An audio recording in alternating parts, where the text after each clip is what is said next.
Okay, so we are live. We are here today. Thank you so much for joining us. Live. Hi, Ricardo. What's up, Rachael-Lea? How you doing? Hello. How you doing?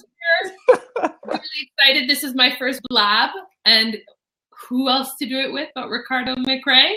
Thank you so much for joining me. We're going to have a wicked chat today about what the hell's going on inside the head of men, because it's the number one topic that women want to find out. Like, what was he thinking? Like, why would you do that? Why would you say that?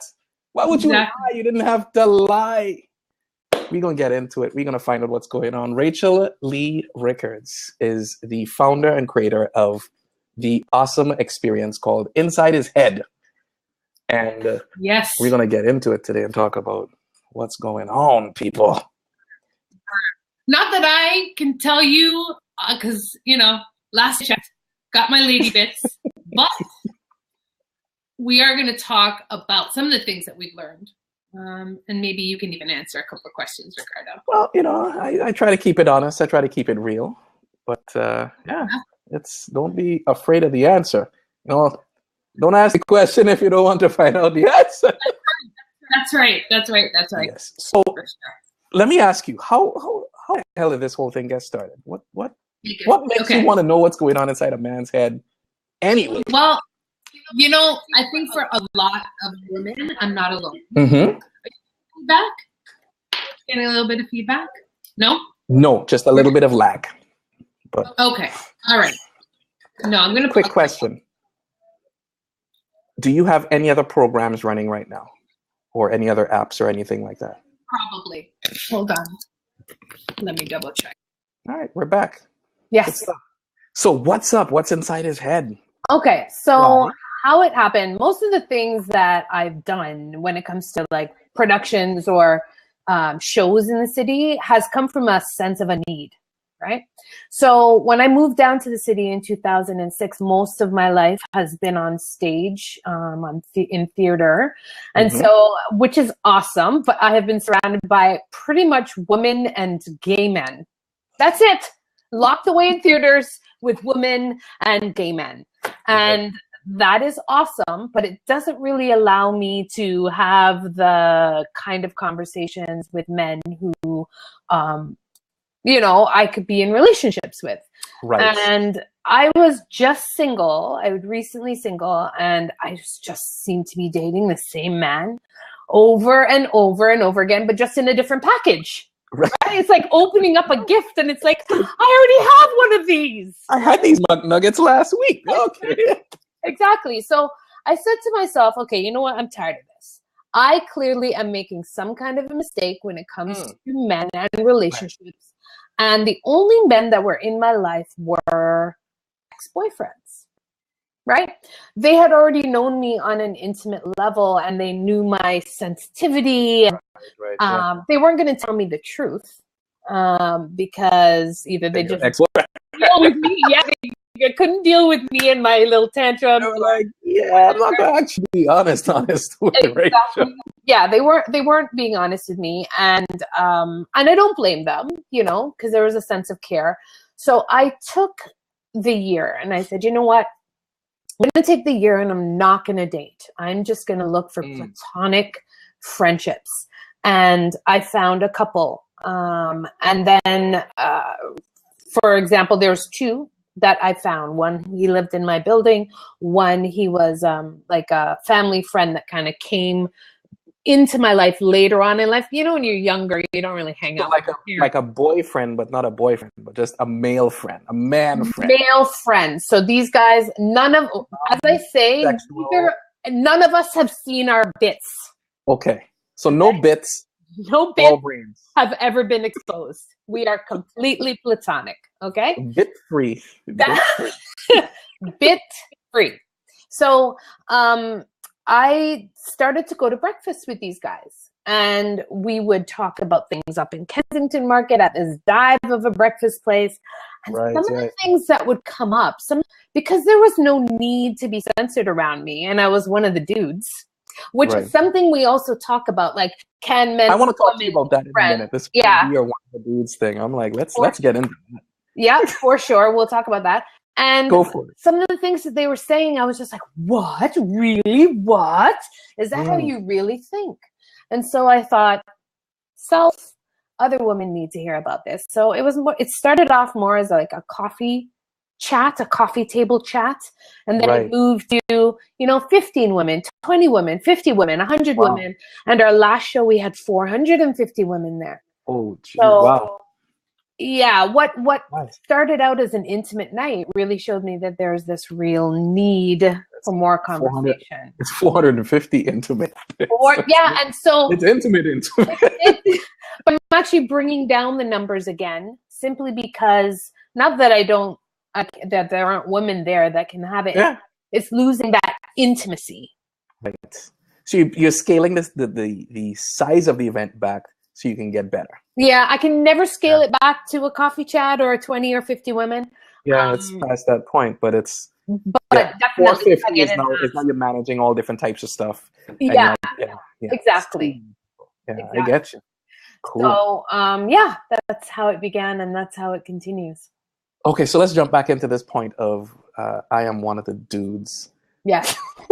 Yes. Can a girl? I'm gonna ask you that. Can a woman be one of the dudes? Like truly be one of the dudes?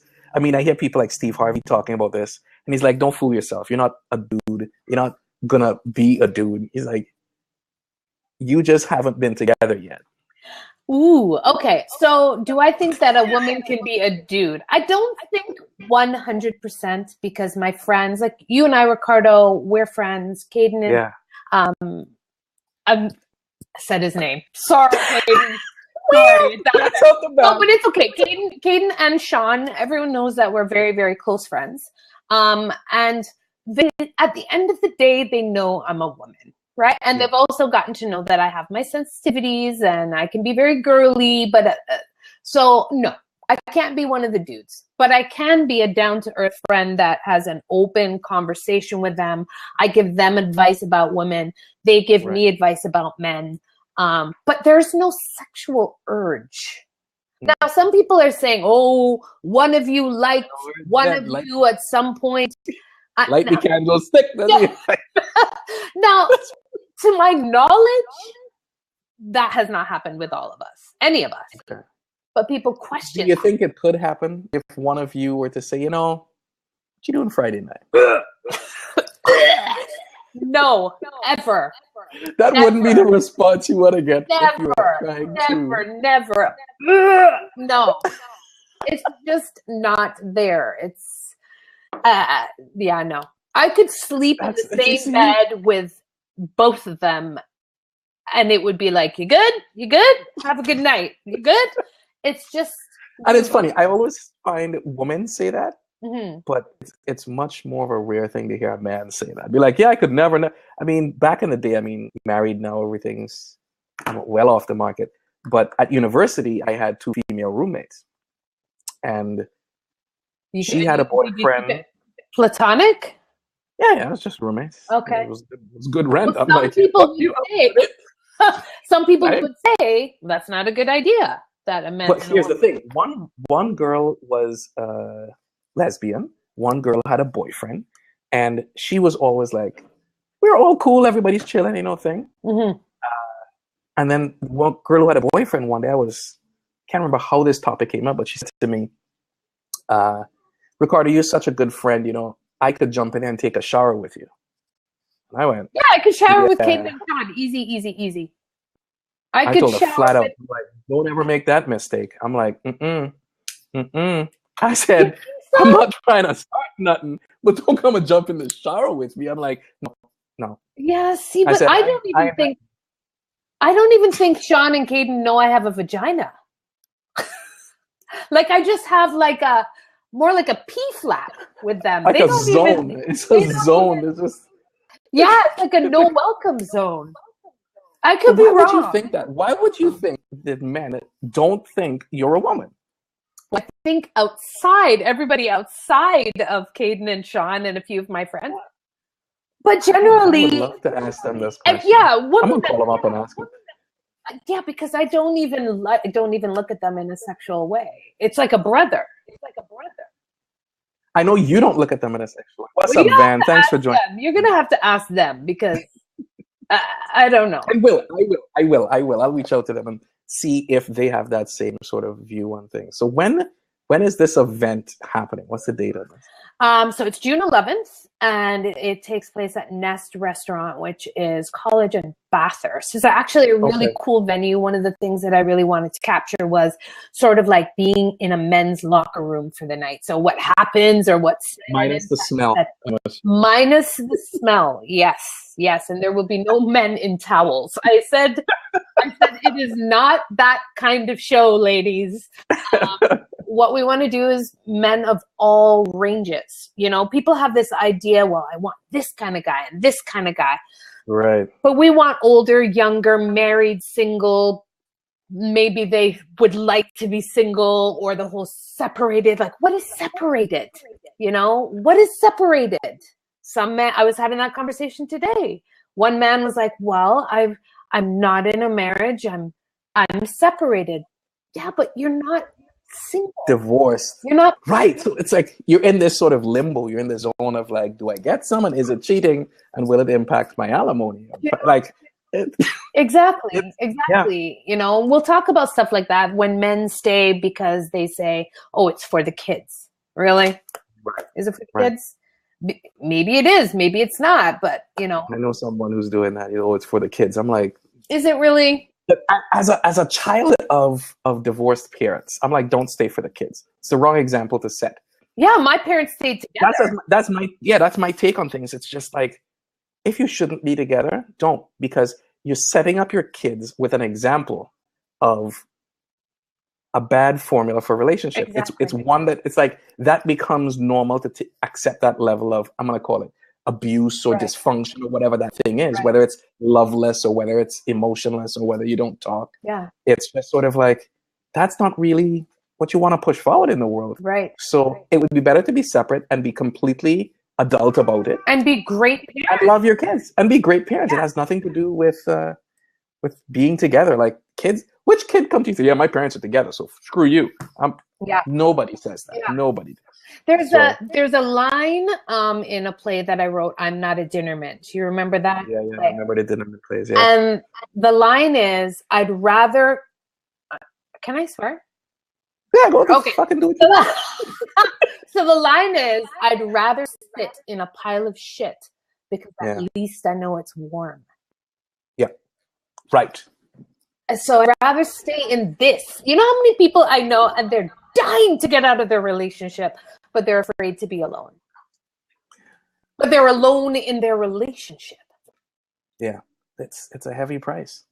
And I'm not saying it's easy being single. I'm single. And it's, as you get older, it's competing, right? So what are the age ranges of these men that you're going to have on this thing? Are they going to be teenagers? Are they going to be 21-year-olds hitting the club? No. So basically my audience grows along with me. I'm 42. So generally our demographic is anywhere between 35 and 50, pretty much. We have some that are over 50 and below. Right. So we do have one guy. He is young. He's young. He's 30-something, on the lower end of 30. That's not young. But, that's good. Yeah. Good age. That's good. Well, just 30. Like, I feel like he's just 30. But his story is he was a bad boy that's turned to God. That's turned to faith. And his questions and temptations around that. Right. We have an older guy, and somewhere in between. We have a new concept, though, this year, which I've decided. So we have 4 visible men, right? I try and do the range. Then on like face to face. Like these are the guys sitting on stage in the hot seat. Right. These are the guys that you can visually see. And then on either side, it's called the shadow box men. So they're going to be completely in shadow. You can only see their outline. And what's nice is they can call the men on stage of their BS, and they can also answer very brutally. Not that our men that are visual won't, but extra brutally, because you can't see them. They'll never meet the audience, and they'll never meet the men on the panel. And then I've incorporated 20 men, 10 on one side, 10 on the other, who are paddle men. and paddle men. They say backup. You got backup men. I got backup men. Backup men. Yeah. Swap out, buddy. Swap out. That's right. I never thought about it that way, but they will hold up signs. It's like a tag team. Pretty much. But they will hold up signs, yes, no, bullshit, truth, whatever it is. Nice. And they'll be able to pipe in, because if I have 20 men talking all night, we'll never get through the night. Yeah. So that's sweet. how the night will go, yeah. How long is this going to be? It's going to be like 1 hour, 2.5. It's 2.5 hours, yeah. Trust me, we never have enough time. There's always more questions that come up. So what I am encouraging the women to do is to go on our website, which is insidehishead.ca. There is an opportunity for you to actually ask a question for the men, which I will receive, which helps me ahead of time build those questions. And they'll also receive $5 off the ticket price just for asking those questions. Look, right? So I will post it in the chat, so it'll be there. Perfect. Also, look in the link below this video. It'll also be in there, insidehishead.ca. Yeah, for sure. So you ask a question. Yes. That burning question you've always wanted to know. Things like, why did you leave? Why did you leave? I had a really great question. We're stepping and doing some, I won't say deeper questions, but there's going to be some fun stuff like not only what do men know about women, but what do not what women want to ask, but we'll be asking the men what they know about. What do you need to know? What do they know, or what do they want to ask women? Yes, exactly. So a bit of a dialogue, but like I had a really great question the other day, and it was, would a man date somebody with a disability? What kind of disability? A physical disability. So, like a limp or a wheelchair? There's a spectrum. Is there a lesser level? And to be honest, that's honesty, right? Like you sit there and you may feel like you're such a jerk because you say no, you wouldn't date somebody with a disability. But what if you're an extremely active person? And that person is in a wheelchair? To some it matters, to some it doesn't, right? But sometimes people with a disability may be seen as not sexual beings. It happens. Well, I have a client. She is 90% plus disabled. Like 90%. She had a baby. 90% disabled. Like from missing organs, surgeries, hips replaced, knees replaced. She was in a horrible, massive car accident and spent 10 years in the hospital. Not going to hospital, living in the hospital. Like that's how bad her injuries were. 10 years before she could leave on her own. She had a baby last year, got married, found a husband, like the full nine. We were like, damn. I'm like, and I'm single. I'm single. Do you know what I mean? Like, and it's not, that sounds really bad, but you sit there and you go, there's someone for everyone, right? I just feel like a lot of us women, I can't speak for the men because I'm not a man, but I can say that we build these huge lists of what right? We build. Please stop with the list. We build these huge lists, and then our asses are home on a Friday night with Ben and Jerry's. And you know what I need? You know what I should add to the list? I'm like, you should add, don't make more lists, right to the list. Exactly. And so we want to talk about that. Also, body image is a big thing. Like, I don't know if you know, but thick girls are in these days. Oh. We're making a comeback. Okay? From the early 1900s. Awesome. Your wife has hips that can launch ships. Yes. Okay? She is a very curvy, beautiful woman. And listen, I love her. You should. Don't slip, Rico. What?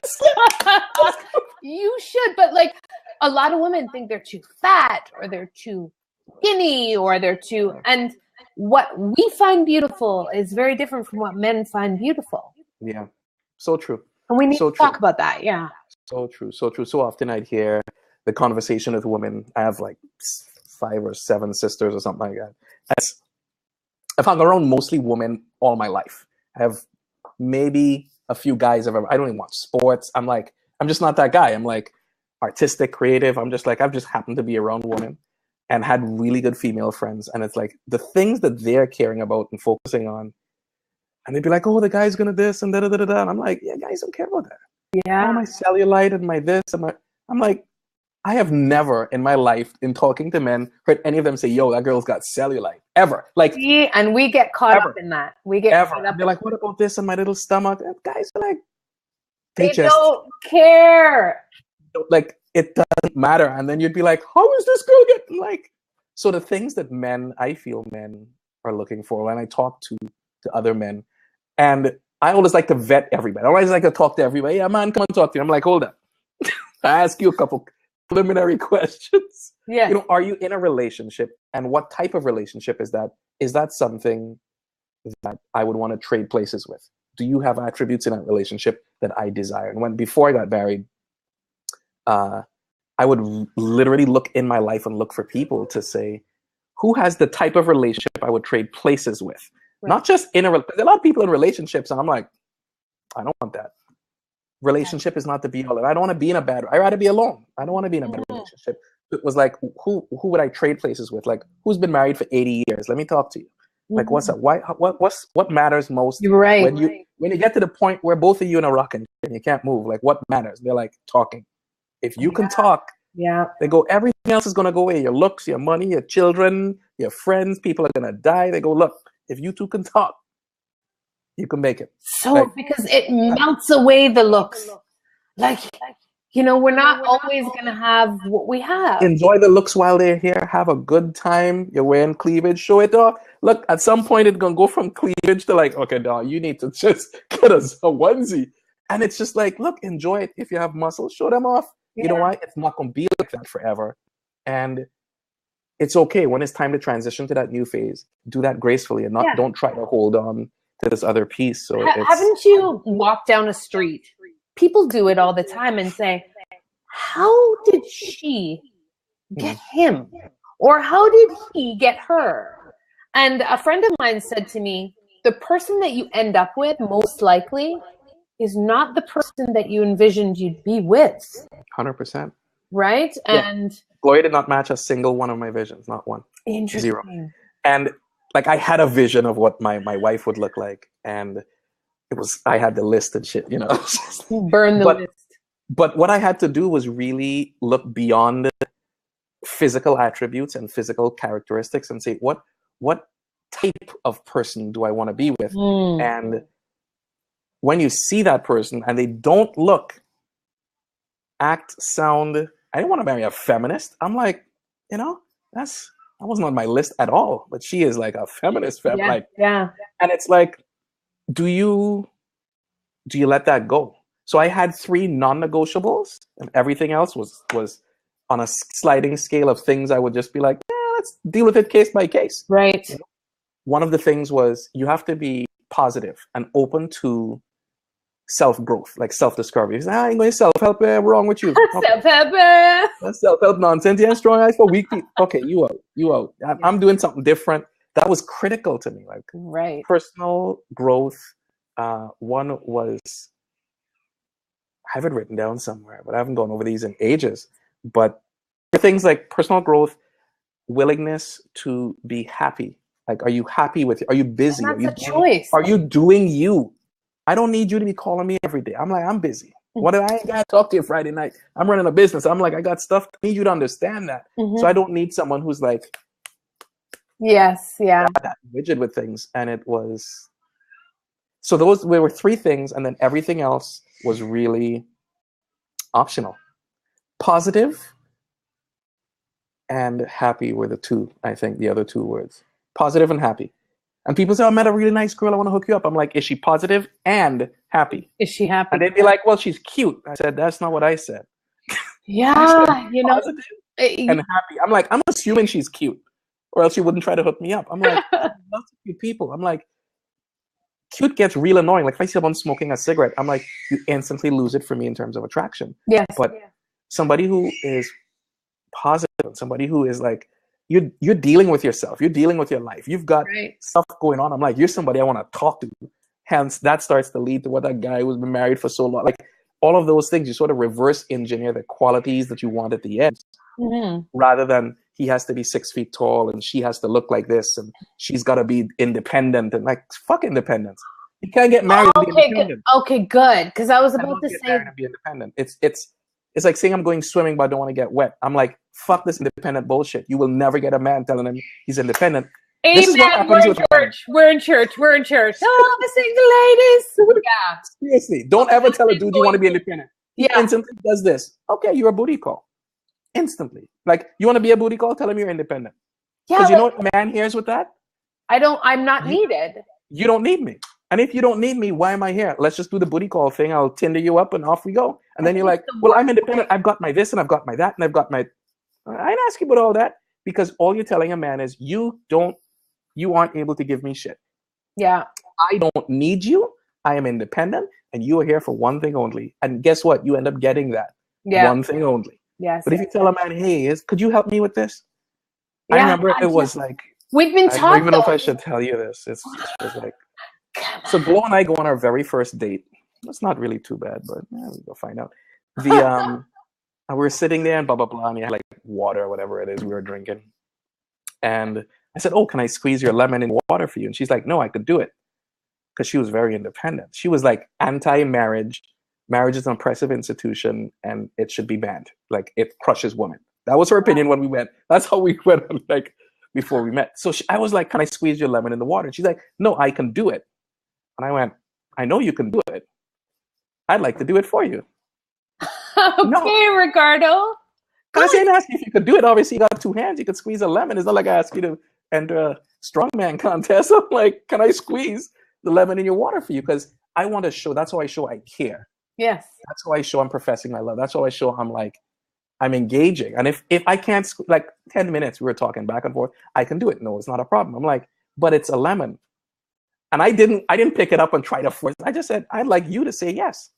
You did not. Like, yeah, I was like, I want to squeeze it and I want you to ask me. I'm like, yeah, I'd like to do it. I'm not going to do it for you. I'm going to be like, can I do that for you? You should go, yeah, thank you. She's like, no, I don't get to do it. I said, I know. I said, I'd like to do it. And how quickly did she let you squeeze the lemon? Oh, yeah. I mean, been squeezing lemons ever since. I have lemons in the fridge right now. But it was lesson, like a lot of. Oh, we talk about it all the time. Right? And then, but I will tell you is that in the same breath, a lot of men do the whole "I want a woman who's independent." What shit people say? They don't mean like. Listen, it's like somebody saying, "I want to date the entrepreneur. I want to date that person who's famous. I want to date Denzel Washington." I said, "Really?" I said, "You know what kind of woman it takes to date Denzel Washington?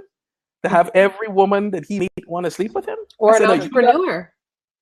Entrepreneur, like whatever that thing is. It sounds all sexy until it's like, I can't see you Friday night because I'm closing a deal or I'm working. Or come on, it's Friday. I'm like, no, I'm closing something here, so I'm going to focus on that instead of going out.